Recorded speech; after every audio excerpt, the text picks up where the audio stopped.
Listen, every situation is not the same, right? Every situation not the same. There's some situations that are different and they worked out, but the majority of the time, I think is true. The majority of the cases of women who want these stepdads, or we clearly see it. Like we clearly see that the men that they choose to be with and make babies with, these are the type of guys who don't take care of their responsibilities. These are the type of guys who they call deadbeats. Just about every woman who's had a child and she has several children and several baby daddies, the majority of them don't have anything good to say about the child's fathers. Every one of the baby dads are painted out to be narcissists, deadbeats, something is wrong with them. Something is wrong with them. But these are the men that they chose to be with and create children with. But on the flip side, now that you've created children with those guys, even though those guys are narcissists, criminals, whatever, you name it, everybody that they chose to make babies with are the bottom of the barrel dudes. So now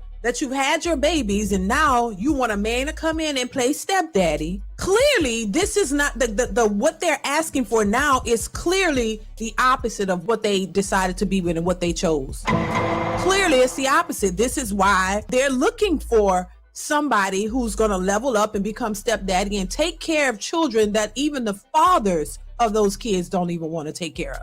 So clearly you didn't choose the right guy in the beginning and you gave them babies. And now you want these guys who should have been the type of guy that you went for in the beginning. We talk about this all the time. So clearly it's a fact that a lot of these women choose the stepdaddies, the men that they were not their first choice, to be with now because you need help and you want them to come in and do the right thing for you and your tribe of kids.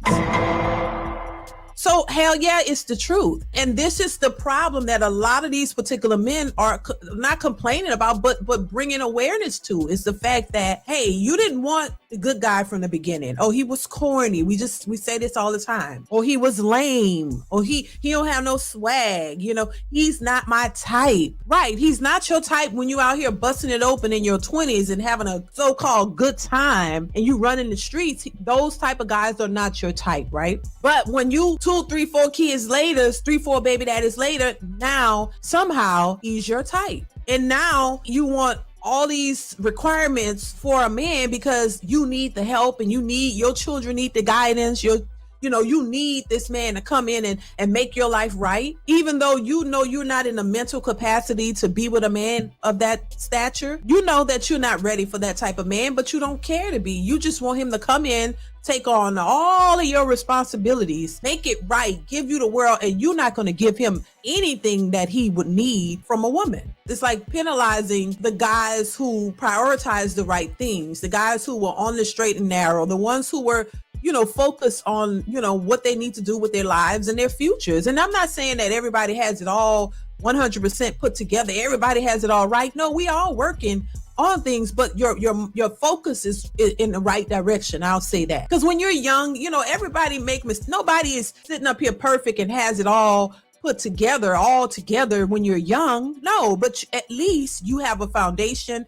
You have a direction. You have a goal. You know what I'm saying? At least you kind of know or are trying to figure out where you want to go, and you're not just out here just reckless, 100% completely reckless. You know what I'm saying? Just doing whatever. I'm not trying to be on this moral high ground. I want to make that clear, because people tend to think when you hold people accountable that you think you're on this hot. No, not at all. I said it 1,000 times, child. Nobody is perfect, including me. Nowhere near it. But the thing about it is there's a difference. It's not about perfection, but it's about having a specific goal. You don't have to be a rocket scientist to have a goal in mind of what you want in life or which direction you want to go, or to just know right from wrong, or just to know, hey, you don't want to be a criminal. You're not going around here stealing or, jacking people or doing whatever. You know what I'm saying? At least you have the right mindset, and hey, one day at least I want to be married and I want to have a family. I don't want to just be a hoe out here just throwing it all everywhere. Now,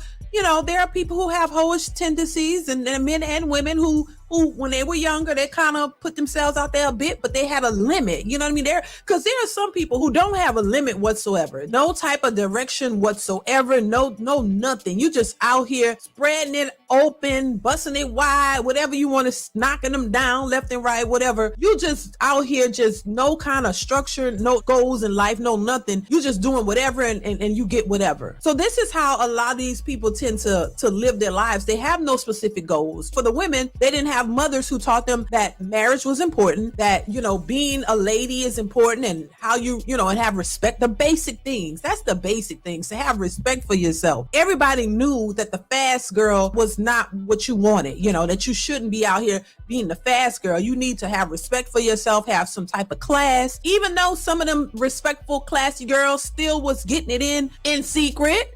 This is where I say, okay, there's a little grace for people, because people are human.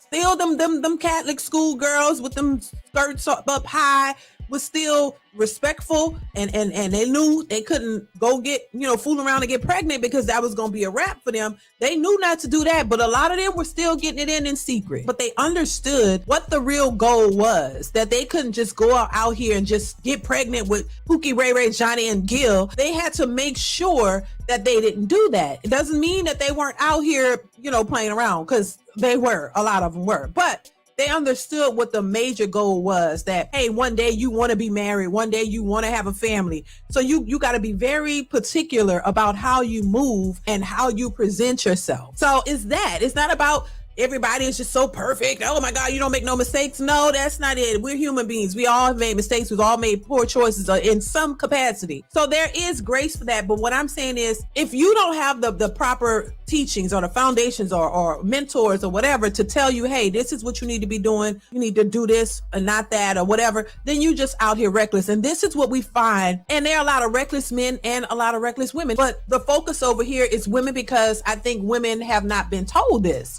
Women have been told, you're okay, you can do this, and they've been given grace, and they've been given opportunities to mess up and still get grace. The same can't be said for men, and I think men have always been held to the fire. So this is why I think the focus now is on the women. It doesn't mean that there aren't men out here who don't make mistakes and they don't do this, because women like to say, oh, you don't talk about the men. There's enough people. Once again, I said it before, there's enough people out here talking about the men. There's enough people dragging men. There's enough people talking about what men need to do.